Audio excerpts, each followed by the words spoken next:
wa ala alihi wa sahbihi ajma'in, amma ba'du. Yang terhormat Ibu Kepala SD Negeri 05 Taman, yang kami hormati Bapak Ibu Guru beserta staf karyawan SD Negeri 05 Taman. Pertama-tama marilah kita memanjatkan puji syukur kehadirat Allah Subhanahu wa Ta'ala yang telah melimpahkan rahmat-Nya sehingga kita bisa berkumpul bersama pada kesempatan yang baik ini dalam acara diseminasi menyebarkan pemahaman dan pengalaman penerapan budaya positif. Yang kedua, salawat serta salam semoga tetap tercurah kepada junjungan kita Nabi Agung Muhammad Sallallahu Alaihi Wasallam yang telah kita nantikan syafaatnya di yaumil akhir, amin Allahumma. Bapak Ibu yang kami hormati, saya berdiri di depan sini bukan karena saya lebih baik dari Bapak Ibu, tidak. Kita di sini acaranya diskusi saja, nggih. Tidak usah panang. Saya juga masih jauh dari kata sempurna. Diseminasi ini berkaitan dengan tugas saya di pendidikan calon guru penggerak angkatan 10 pada modul 1.4. Jadi pada pendidikan guru penggerak ada 3 modul. Dan sampai hari ini alhamdulillah saya sudah sampai di akhir modul 1 yang berkaitan dengan penerapan budaya positif. Apa itu budaya positif? Kita akan bahas bersama-sama pada kesempatan kali ini. Yang pertama, saya ingin mengucapkan selamat datang pada Bapak Ibu semua, Bapak Ibu guru hebat. Mari belajar bersama, berkolaborasi, saling mendukung demi mewujudkan disiplin positif di sekolah kita tercinta, yaitu SD Negeri 05 Taman. Tujuan aksi nyata yang saya lakukan pada kesempatan kali ini yaitu menumbuhkan budaya positif di sekolah dengan meyakini nilai-nilai kebijakan universal.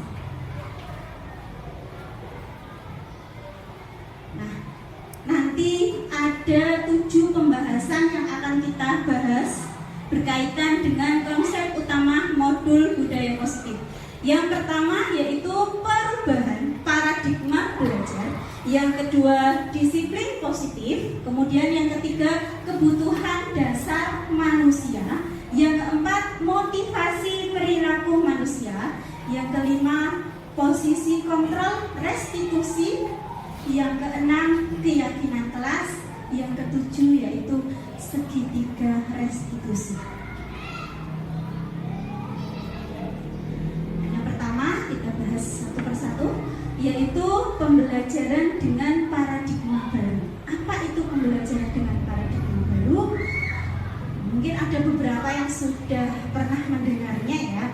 Pembelajaran dengan paradigma baru dirancang berdasarkan prinsip pembelajaran yang terdiferensiasi sehingga setiap siswa belajar sesuai dengan kebutuhan dari tahap perkembangan untuk mewujudkan profil pelajar Pancasila.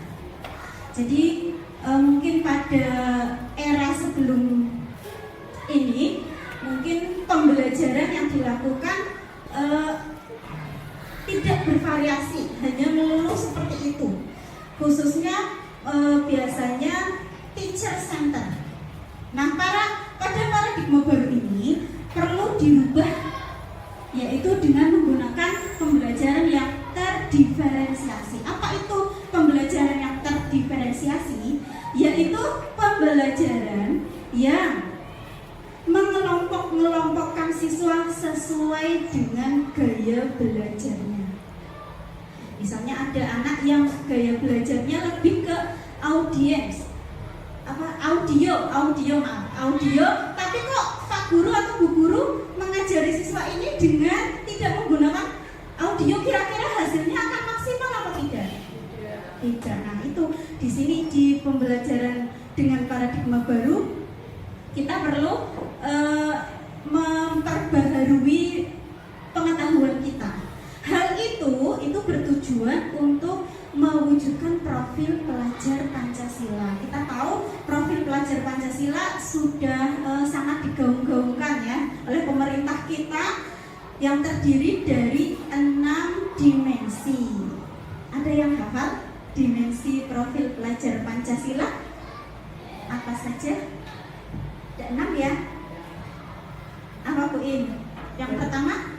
Beriman dan bertakwa kepada Tuhan Yang Maha Esa dan akhlak mulia. Itu jadi satu.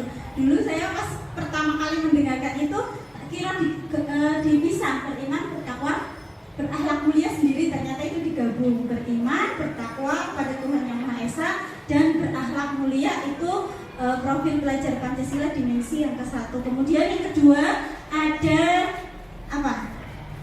Pak Amirul.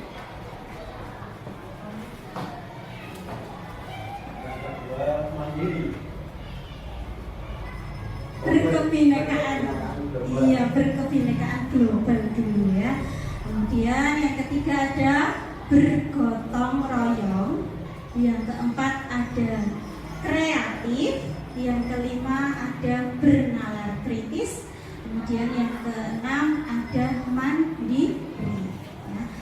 Ini yang sangat diharapkan oleh pemerintah kita, bahwa peserta didik kita itu arahnya pembelajarannya ke profil pelajar Pancasila supaya menguatkan nilai-nilai P5 ini.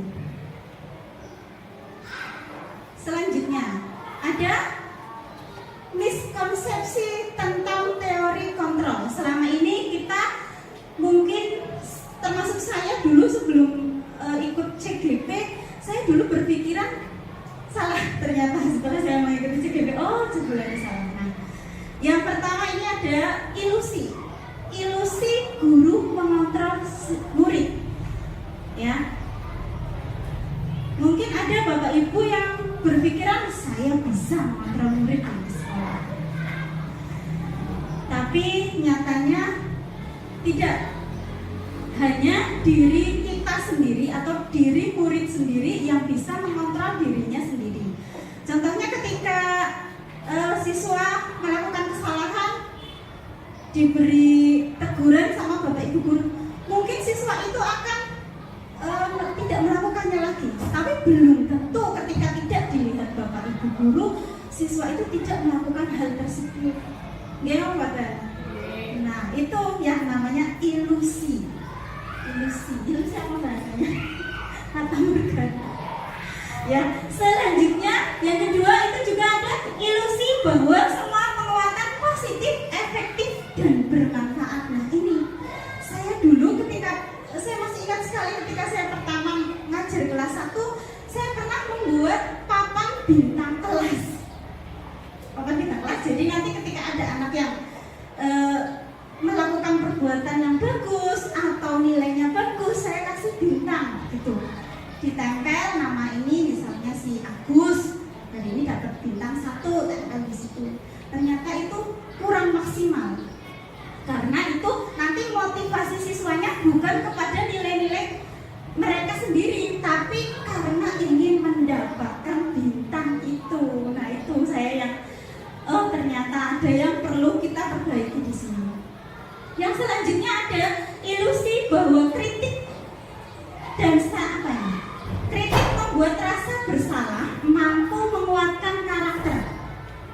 Misalnya ada siswa berbuat kesalahan kemudian dikritik sama bapak ibu guru. Belum tentu kritikan bapak ibu guru akan membuat siswa itu menjadi lebih baik kalau misalnya dilakukan dengan cara ya kurang tepat, misalnya dilakukan di depan siswa yang lain. Ya, itu justru akan membuat apa? Kira-kira siswa tersebut sakit hati ternyata. Nah, itu tidak boleh ternyata Bapak Ibu. Yang kedua, ilusi bahwa orang dewasa berhak memaksa. Nah, ini yang harus kita hati-hati ya. Kita sebagai orang dewasa sebaiknya jangan memaksakan kehendak kita kepada siswa-siswa kita terutama. Dan slide selanjutnya. Nah, Bagaimana cara mengubah paradigma stimulus respon ke pendekatan teori kontrol ini? Bagaimana nih? Yang pertama, realitas atau kebutuhan kita sama pada stimulus respon. Ternyata pada teori kontrol itu realitas kita berbeda. Masing-masing siswa memiliki kebutuhan yang berbeda-beda. Ada si A kebutuhannya seperti ini, si B kebutuhannya seperti ini, tidak bisa kita pukul rata. Yang kedua, semua orang melihat hal yang sama. Misalnya dalam menangkap pembelajaran mungkin di kelas kalau kita melakukan dengan satu itu masing-masing siswa tangkapan mereka kira-kira sama atau berbeda? Beda deh. Nah ini setiap orang ternyata memiliki gambaran yang berbeda-beda setiap siswa ya. Selanjutnya kita mencoba mengubah orang agar berpandangan sama dengan kita, memaksakan orang lain untuk sama menilai dengan penilaian kita. Itu stimulus respon. Ternyata apa? Kita harusnya berusaha memahami pandangan orang lain tentang dunia. Yang selanjutnya, perilaku buruk dilihat sebagai suatu kesalahan. Padahal menurut teori kontrol, semua perilaku memiliki tujuan. Semua hal yang dilakukan oleh siswa-siswi kita tentu saja memiliki tujuan. Orang lain bisa mengontrol saya.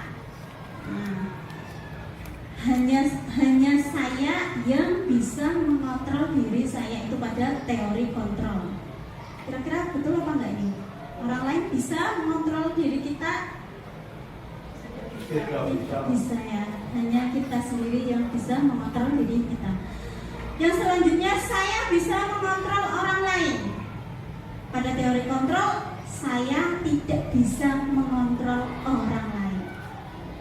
Pemaksaan ada pada saat bujukan gagal. Misalnya dibujuk, kamu besok pakai topi, dipaksa langsung, tidak ditanya bagaimana alasannya kenapa, ya itu maksa. Biasanya akan tidak akan berhasil ya, karena itu akan membuat perasaan siswa kita itu menjadi marah biasanya kalau dipaksa itu tidak enak ya. Selanjutnya pada teori kontrol ternyata dilakukan kolaborasi dan konsensus menciptakan pilihan-pilihan baru. Siswa sebaiknya nanti dilakukan segitiga restitusi, nanti ada pada pembahasan selanjutnya. Selanjutnya pada stimulus respon ada model berpikir menang atau kalah. Ternyata pada teori kontrol yaitu model berpikir menang-menang. Kita masuk pada pembahasan kedua tentang disiplin positif. Dalam budaya kita, makna kata disiplin dimaknai menjadi sesuatu yang dilakukan seseorang pada orang lain untuk mendapatkan kepatuhan. Kita cenderung menghubungkan kata disiplin dengan ketidaknyamanan. Nah, biasanya kalau ada kata-kata disiplin, kata yang pertama muncul dari Bapak Ibu apa? Maksa. Apa? Pak Nur, kalau mendengar kata disiplin, apa yang terbesit dalam benak Anda? Mematuhi peraturan, patuh. Pak Amirul, apa Pak Amirul? Disiplin. Tepat pada waktu. Nah ya, ternyata disiplin itu disiplin positif merupakan salah satu penerapan disiplin yang bertujuan untuk menumbuhkan kesadaran serta membudayakan anak untuk melakukan sesuatu tanpa sogokan, ancaman maupun hukuman. Jadi mereka diharapkan itu melakukan perbuatan itu atas dasar kesadaran mereka sendiri. Ya. Sebagai pendidik, tujuan kita adalah menciptakan anak-anak yang memiliki disiplin diri sehingga mereka bisa berperilaku dengan mengacu pada nilai-nilai kebajikan universal dan memiliki motivasi intrinsik bukan ekstrinsik. Jadi motivasi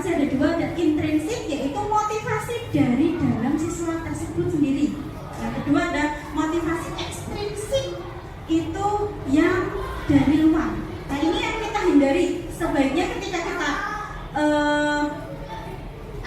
ingin siswa kita melakukan sesuatu itu berdasarkan pada motivasi intrinsik mereka. Misalnya ketika mereka datang pagi, yaitu atas dasar kesadaran mereka, bukan karena nyambut diganggu Pak Guru atau Bu Guru, itu tidak, itu namanya motivasi ekstrinsik. Selanjutnya di dalam tadi disiplin positif ada nilai-nilai kebajikan, nilai yang disepakati bersama lepas dari suku, bangsa, agama, bahasa maupun latar belakangnya. Contoh nilai kebajikan institusi atau organisasi, di sini saya ambilkan 3 contoh. Yang pertama yang sudah kita ketahui bersama yaitu profil pelajar Pancasila. Yang kedua ada Primary Years Program atau PYP. Yang ketiga keterampilan hidup atau life skill. Pada profil pelajar Pancasila, nilai-nilai kebajikannya tadi sudah disebutkan oleh kita semua. Ada beriman dan bertakwa pada Tuhan Yang Maha Esa, berakhlak mulia, berkebinekaan global, gotong royong, mandiri, kreatif, dan bernalar kritis. Ada lagunya ya? Ayo kita nyanyikan bersama-sama dulu supaya lebih semangat lagi ya. Hafal semua ya Bapak Ibu Guru ya? Hafal ya? Ayo, 1, 2, 3. Pelajar Pancasila beriman dan bertakwa pada Tuhan Yang Esa dan berakhlak mulia, berkebinekaan global, gotong royong, mandiri, kreatif dan bernalar kritis. Bagus sekali suaranya, bagus. Yang selanjutnya pada itu PYP ya, ada toleransi, rasa hormat, integritas, mandiri, menghargai, antusias, empati, keingintahuan, kreativitas, kerjasama, percaya diri, dan komitmen. Kemudian pada keterampilan hidup ada dapat dipercaya, lurus hati, pendengar yang aktif, tidak merendahkan orang lain, dan memberikan yang terbaik dari diri sendiri. Nah, selanjutnya kita bahas yang ketiga, yaitu kebutuhan dasar manusia. Ternyata kita sebagai manusia itu memiliki yang namanya kebutuhan dasar. Apa sih kebutuhan dasar itu? Kebutuhan dasar manusia adalah segala sesuatu yang kita lakukan untuk mendapatkan apa yang kita inginkan. Seluruh tindakan yang kita lakukan memiliki tujuan tertentu, dan semua usaha terbaik yang kita lakukan adalah dalam rangka agar kebutuhan dasar kita terpenuhi dengan baik. Ya. Nah, di sini ada 5 kebutuhan dasar manusia. Yang pertama ada kebutuhan bertahan hidup. Yang kedua kasih sayang dan rasa diterima. Yang ketiga ada kebutuhan penguasaan. Yang ketiga kebebasan. Dan yang terakhir adalah kesenangan. Jadi setiap perilaku dari peserta didik kita pasti mempunyai ini berdasarkan kebutuhan mereka. Pasti ada didasari berdasarkan kebutuhan mereka. Misalnya ketika mereka datang terlambat, setiap hari datang terlambat, jangan kita langsung menghukum dia. Hei, kamu kenapa sih datang terlambat terus? Langsung satu pintu, satu arah kita menghakimi dia. Nah, ditanya, kamu kenapa datang terlambat? Baru kita akan mengetahui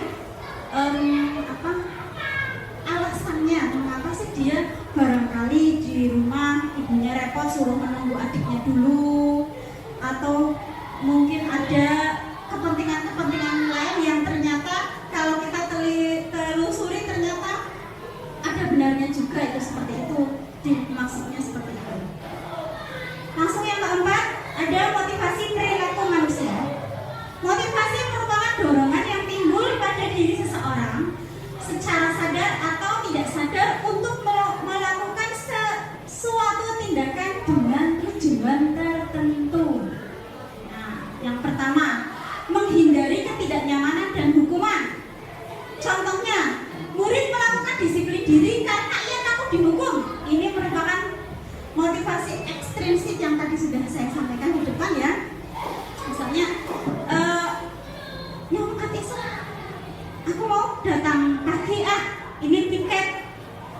supaya saya tidak dihukum Pak Guru. Nah, itu berarti itu masih pada motivasi ekstrinsik.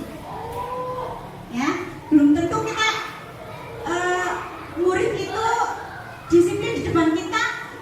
Tidak semua murid itu memiliki ternyata motivasi intrinsik. Ternyata mereka banyak yang motivasi ekstrinsik. Nah, itu yang perlu kita perbaiki ternyata Bapak Ibu. Saya juga masih baru, saya juga belum tahu banyak. Kita belajar bersama-sama. Ini yang perlu kita perbaiki. Yang kedua, perilaku siswa itu berdasarkan alasan mendapatkan imbalan atau penghargaan dari orang lain. Nah, ini mungkin tadi yang saya contohkan bintang kelas itu maksudnya kesini nih. Ternyata saya dulu melakukan seperti itu, ya bukan tidak salah ya, tapi mungkin kurang tepat. Ternyata murid melakukan disiplin diri karena ia ingin mendapatkan imbalan. Ternyata ini merupakan masih motivasi ekstrinsik Bapak Ibu. Pernah apa tidak Bapak Ibu di kelas cerita seperti itu punya pengalaman apa mungkin? Kalau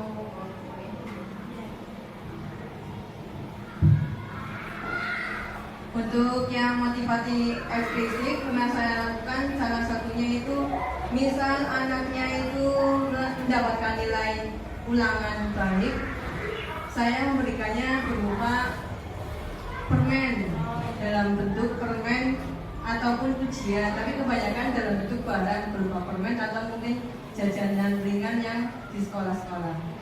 Oke. Ya, bagus sekali. Itu seperti itu juga salah satu yang harus kita hindari ternyata, karena itu akan menimbulkan motivasi ekstrinsik tadi. Nah, yang perlu kita tingkatkan apa? Yaitu supaya siswa ini menghargai nilai-nilai kebajikan pada diri mereka sendiri. Mereka melakukan, saya belajar ingin mendapatkan nilai 100 supaya saya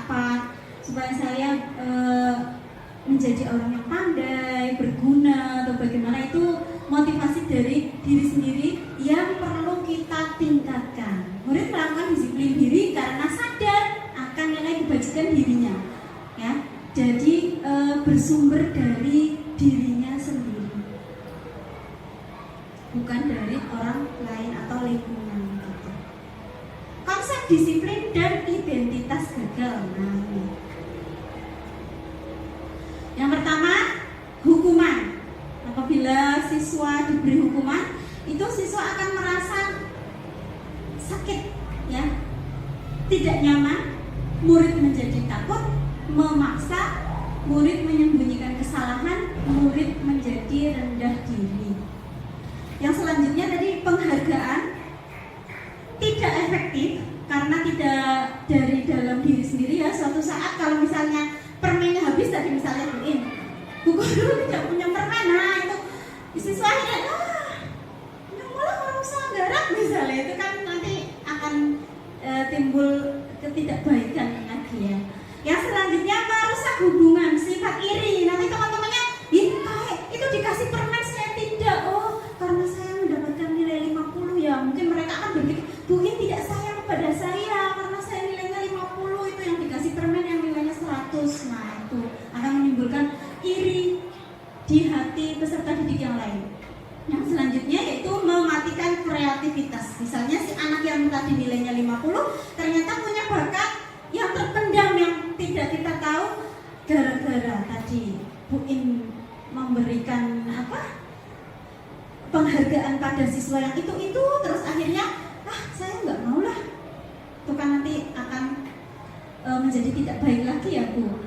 Selanjutnya menghukum dengan sistem ranking. Nah, alhamdulillah ini pada kurikulum Merdeka dan kayaknya sudah dari kurikulum 2013, ya, tidak ada sistem ranking, ya Pak, ya.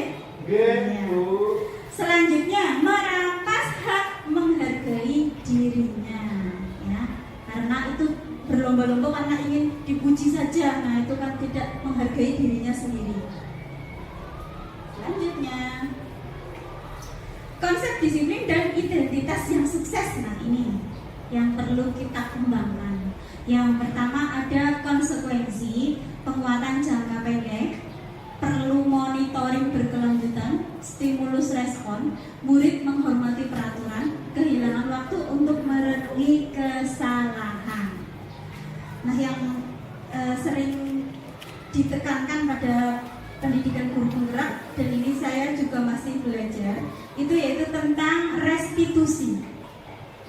Dimana dengan restitusi ini diharapkan murid bertanggung jawab untuk perilakunya sendiri. Nanti ada contohnya, saya kasih contoh kasusnya. Yang kedua, fokus pada pemecahan masalah jangka panjang. Murid digali diri sendiri, kamu salahnya apa? Malah suruh menyadari dirinya sendiri dengan nanti tahapan-tahapan restitusi. Yang ketiga yaitu murid menghormati dirinya sendiri dan orang lain. Selanjutnya ada teori kontrol, dirinya sendiri yang memegang teori kontrol tersebut. Yang terakhir, murid bersemangat untuk memperbaiki kesalahannya. Oke, ada konsep disiplin, pendekatan restitusi. Nah, ini konsep disiplin pendekatan restitusi yaitu sebuah cara menanamkan disiplin positif pada murid kita. Apa sih pengertian dari restitusi ini? Restitusi adalah proses menciptakan kondisi bagi murid untuk memperbaiki kesalahan mereka sehingga mereka bisa kembali pada kelompok mereka dengan karakter yang lebih kuat. Itu menurut Gosen tahun 2004. Nah, ciri-ciri restitusi di situ ada 7. Yang pertama, bukan menebus kesalahan namun belajar dari kesalahan. Kita sebagai orang dewasa pasti sudah mendengar kata ya, kita belajar dari kesalahan kita. Nah, di sini kita juga diharapkan menanamkan nilai itu kepada peserta didik kita. Yang kedua, memperbaiki hubungan. Yang ketiga, tawaran, bukan paksaan. Kamu melakukan seperti itu baik apa tidak? Seperti itu malah ditanya, caranya disuruh diskusi. Yang selanjutnya, menuntun untuk melihat ke dalam diri sendiri. Nanti ada tahapan-tahapannya. Yang selanjutnya, mencari kebutuhan dasar yang mendasari tindakan. Kamu kenapa melakukan hal itu? Kita gali, oh ternyata si Umar datang terlambat, ternyata seperti ini. Yang selanjutnya ada fokus pada karakter, bukan tindakan. Jadi karakter yang akan dirubah apa? Bukan malah menyalahkan kesalahan itu gitu. Selanjutnya ada menguatkan dan fokus pada solusi. Solusinya bagaimana? Lebih difokuskan ke arah tersebut. Perbedaan. Nah, ini misalnya ada kasus nih. Perbedaan antara hukuman, konsekuensi atau restitusi. Misalnya ada siswa sering tidak mengerjakan PR. Ada nggih Bapak Ibu menemui siswa yang angel kalau disuruh mengerjakan PR lagi-lagi datang ke sekolah tidak dikerjakan PR-nya. Ada nggak?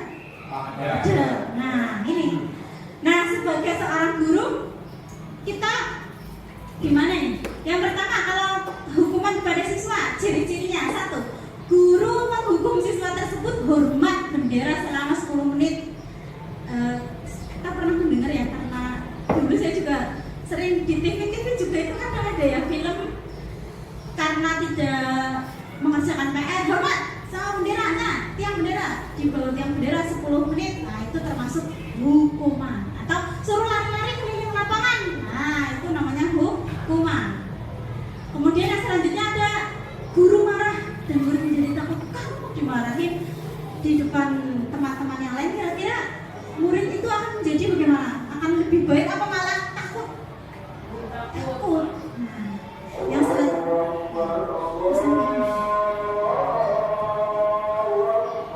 yang kedua, kita akan membahas tentang konsekuensi. Kita memberikan konsekuensi dari kesalahan siswa kita. Yaitu 1, guru memberikan, contohnya nih, guru memberikan konsekuensi untuk mengerjakan PR-nya saat istirahat atau dikerjakan sebanyak 3 kali lipat. Itu termasuk namanya konsekuensi. Ya, ini sebenarnya tidak salah ya, tapi menurut yang saya pelajari ternyata kurang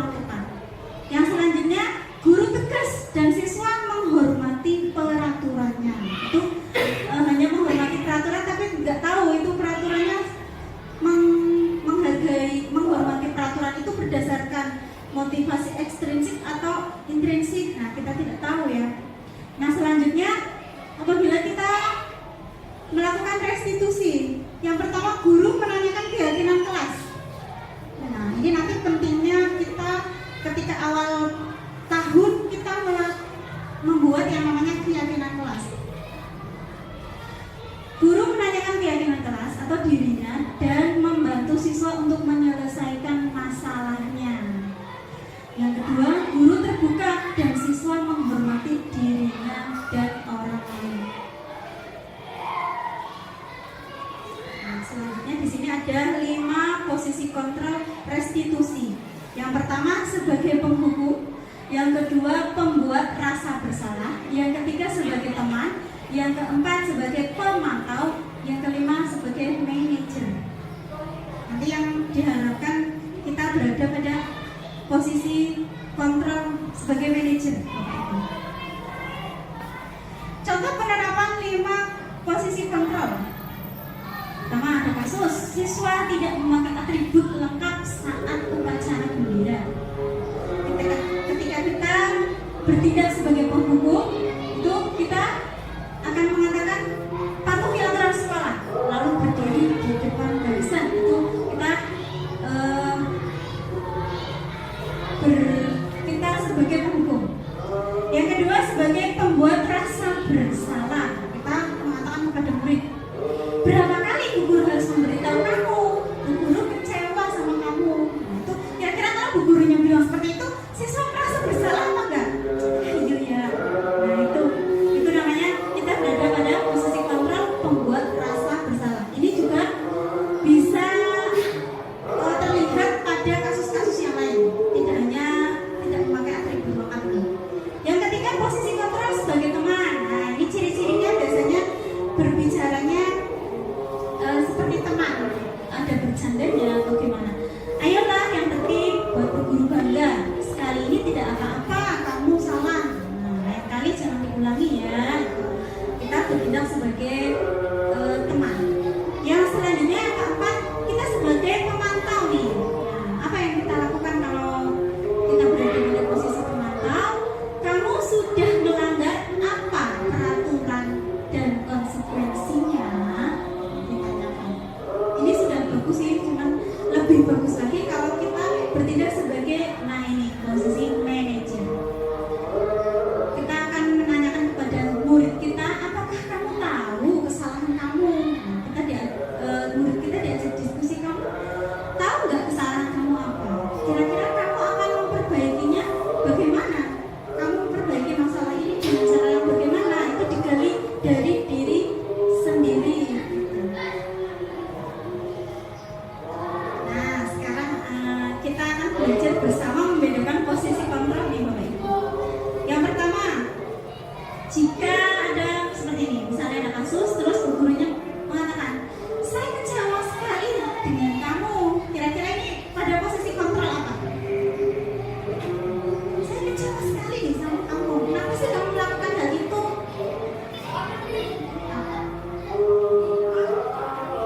Kira-kira murid itu bagaimana kalau bu gurunya mengatakan gitu atau pak gurunya mengatakan seperti itu? Bu guru sangat kecewa nih sama kamu. Muridnya bagaimana? Merasa bersalah, iya benar sekali. Nah itu kita pada posisi kontrol membuat rasa bersalah. Yang kedua, kamu tidak benar-benar melakukannya. Itu kira-kira pada posisi apa? Iya, menghukum, benar sekali. Yang ketiga, ini misalnya ada kasus terus gurunya menanyakan apa rencanamu untuk menyelesaikan masalah ini, murid malah ditanyakan. Iya, manajer bagus, berarti sudah pintar ini. Yang keempat, ayolah lakukan demi Bapak Ibu ya, teman. Yang kelima, kamu tidak pernah mendapat nilai jika tidak mengerjakan tugas. Memantau. Ya, ini kita buka kuncinya. Sering ini ya. Alhamdulillah sudah bisa membedakan ya posisi manajer. Yang terpenting yang diharapkan nanti kita berada pada posisi ini. Nah ini yang keenam yaitu tentang keyakinan kelas. Alhamdulillah Bapak Ibu, ternyata kemarin ketika saya semester 1 itu saya berdiskusi sama Pak Zaka. Pak, saya pinjam muridnya, saya ingin mempraktekkan aksi nyata saya di PMM, saya ingin membuat keyakinan kelas, tapi di kelas 6 dulu saya coba di kelas 6 karena saya masih takut kalau saya membuat keyakinan di kelas 1 saya tidak bisa membayangkan jadi apa enggak. Jadi saya diskusi sama Pak Zaka, alhamdulillah diberi izin sama Pak Zaka. Pada itu saya pernah melakukan aksi nyata dan ternyata berguna pada pendidikan guru penggerak saya. Nih, keyakinan kelas. Mengapa keyakinan kelas? Mengapa tidak disebut peraturan kelas saja? Karena pertanyaan itu bisa dijawab ketika kita juga menjawab pertanyaan ini. Mengapa kita memiliki peraturan tentang penggunaan helm pada saat mengendarai kendaraan roda 2 atau motor? Tentu saja itu untuk keamanan diri kita sendiri ya Bapak Ibu ya. Yang kedua, mengapa kita memiliki peraturan tentang mencuci tangan sebelum makan? Bukan karena untuk apa gaya-gayaan atau bagaimana, tapi memang untuk kepentingan diri kita sendiri. Bagaimana pembentukan keyakinan kelas? Yang pertama, lebih abstrak dari peraturan. Jadi keyakinan kelas ini Bapak Ibu diharapkan nanti Bapak Ibu bisa mempraktekannya, membuat keyakinan kelas di kelas Bapak Ibu masing-masing. Lebih abstrak dari peraturan. Jadi mereka nanti membuat keyakinan kelas sendiri dari mereka. Aku pengen kelas saya seperti ini Bu Guru, boleh diskusi dengan murid kita. Selanjutnya sedikit saja agar mudah diingat. Tidak usah menggunakan kalimat yang terlalu panjang misalnya. Menjunjung tinggi toleransi, terus mengerjakan piket dengan baik itu sebagainya, dengan kata-kata yang lebih baik. Yang selanjutnya berupa pernyataan yang universal sesuai dengan kondisi kelas dan sekolah yang agar mudah diterapkan, sesuai dengan kondisi kelas kita masing-masing. Tidak usah memaksakan sekolah misalnya biar seperti sekolah yang lain, tidak usah. Kita berdasarkan kelas kita masing-masing saja. Kemudian dibuat dalam bentuk yang positif.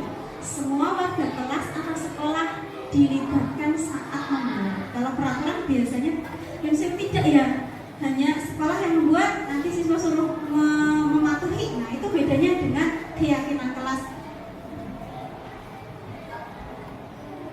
Nah di sini saya akan menunjukkan video saya ketika membuat keyakinan kelas. Tadi di kelas 6 pada semester 1 ini sudah tayang pada YouTube channel saya 6 bulan yang lalu. Alhamdulillah ternyata bermanfaat. Saya juga tidak menyangka.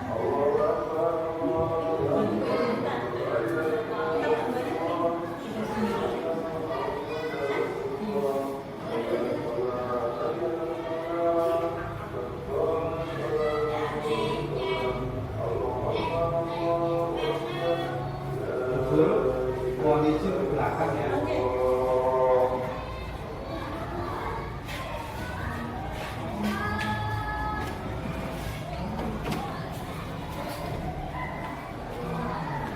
Monggo.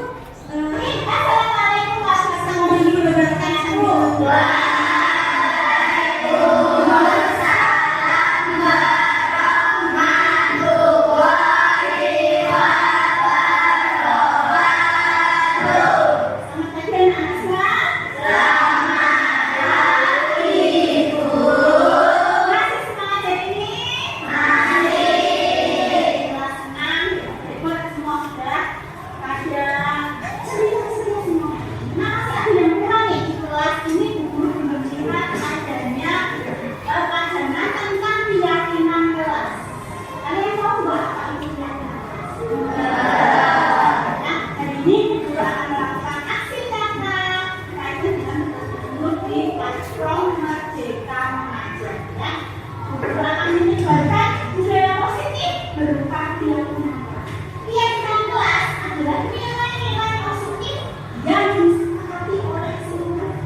Contohnya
duduk tenang saat guru menerangkan. Ingat ini ya.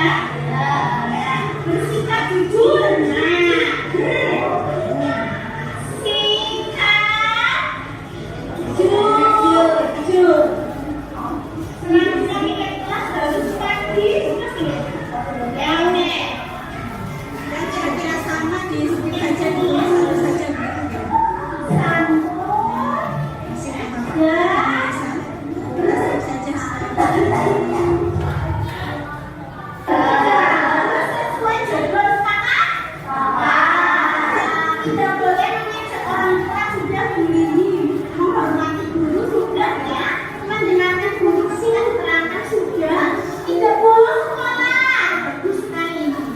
Tidak boleh.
Selanjutnya ini ada dokumentasi keyakinan kelas yang telah dibuat bersama tadi. Nah, ketika kita telah membuat keyakinan kelas ini, nanti memudahkan kita untuk melakukan yang namanya segitiga restitusi kepada peserta didik kita.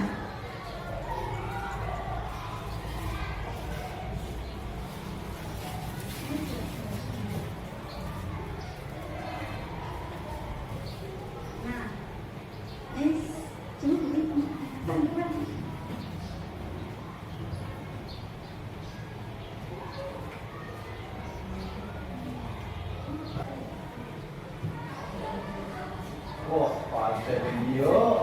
Ya Allah. Astagfirullah. Kita masuk ke pembahasan terakhir, yaitu tentang segitiga restitusi. Bagaimana kita menerapkannya kepada peserta didik kita ya. Segitiga restitusi adalah suatu proses dialog yang dijalankan oleh guru agar dapat menghasilkan murid yang mandiri dan bertanggung jawab. Tahapannya di situ ada yang pertama, menstabilkan identitas. Setiap orang pasti pernah melakukan kesalahan. Nah, kamu bukan satu-satunya yang pernah melakukan ini, bisa dikatakan seperti itu. Yang selanjutnya yaitu tahap yang kedua, validasi kebutuhan. Kamu tentu punya alasan mengapa kamu melakukan itu. Kita tanyakan kepada siswa kita yang melakukan kesalahan. Yang selanjutnya kita bisa juga menanyakan, adakah cara yang lebih efektif untuk mendapatkan apa yang kamu butuhkan itu. Yang ketiga, tahapan menanyakan keyakinan. Nah, ini nilai-nilai apa yang telah kita sepakati. Apa kamu ingat tentang keyakinan kelas yang telah kita sepakati? Kita bisa menanyakan hal tersebut. Kemudian kita juga menanyakan, kamu ingin menjadi orang yang seperti apa bukankah kita sudah membuat keyakinan kelas? Nah, ini di sini juga sudah dituliskan ya, sama tadi yang sudah saya sebutkan. Nah, ini di sini saya ada 2 video sebenarnya, tapi ini saya tampilkan satu saja ya. Ada kasus yang pertama, kasus 1 ini saya sebutnya contoh penerapan segitiga restitusi pada kasusnya Mas Umar. Ini Mas Umar ini dia kata Pak Zaka, karena ini murid kelas 6 ya, dia sering datang terlambat dan saya melakukan segitiga restitusi. Langkah-langkahnya seperti ini Bapak Ibu. Umar, tadi ini dapat orang katanya kamu sering datang ke sekolah. Seingat kamu sudah berapa kali datang ke sekolah? Sering datang ke sekolah itu suatu kesalahan atau bukannya? Mau tak slip tuh bisa ya Pak? Slip,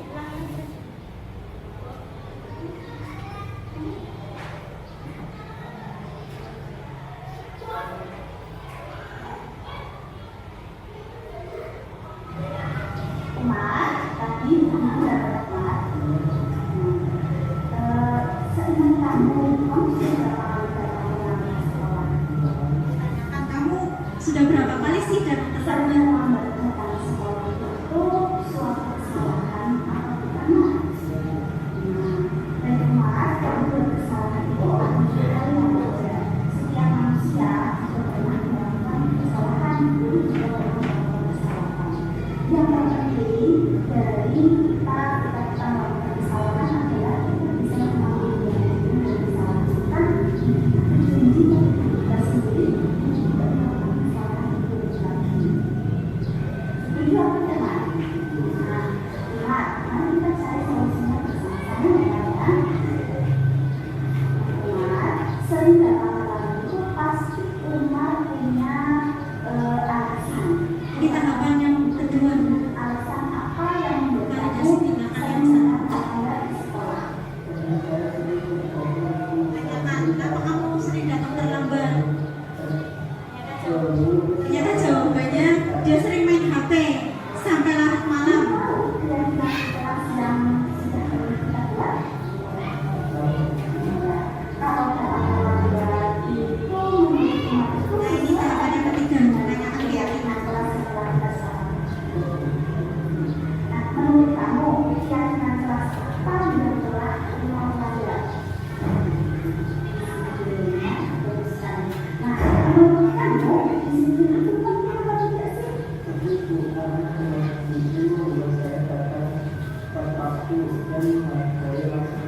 Nah, betul. Menghadiri waktu itu kan biasanya untuk kita karena kita menghadiri waktu kita dapat siap bermanfaat bagi kita ya, seperti kita dapat menghadiri orang lain, kita dapat menghadiri orang yang ada di sekitar kita dan misalkan yang kita lakukan itu tidak akan membentuk dan melatih juga rasa kepedulian kita kepada orang lain.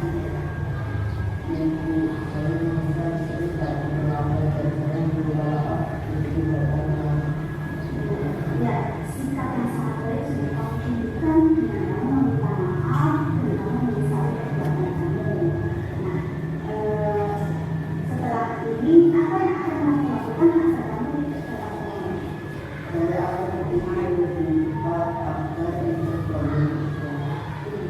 Baiklah, kamu sudah menemukan solusinya. Dan itu akan menjadi kesalahan orang tua kamu supaya kamu tidak dapat terlambat lagi ke sekolah dengan ya. Baiklah, sekarang Umar bisa kembali ke kelas.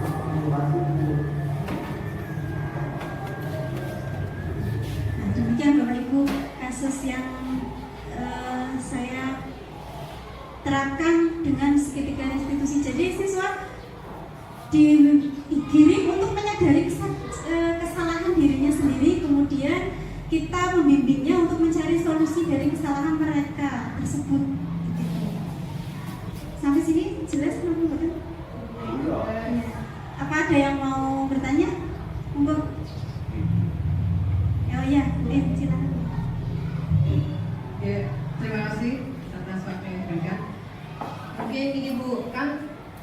ketika ada anak yang telah direstitusi namun kembali melanggar keyakinan kelasnya ketika lain hari, kira-kira apa yang harus kita lakukan sebagai seorang pendidik? Oke, terima kasih atas pertanyaannya Bu In. Baik sekali. Ketika ada yang telah direstitusi kemudian pada lain hari melakukan kesalahan tersebut, ya kita kembali restitusi anak tersebut dengan pemahaman yang lebih mendalam lagi, dengan pertanyaan-pertanyaan yang lebih mendalam lagi seperti itu Bu.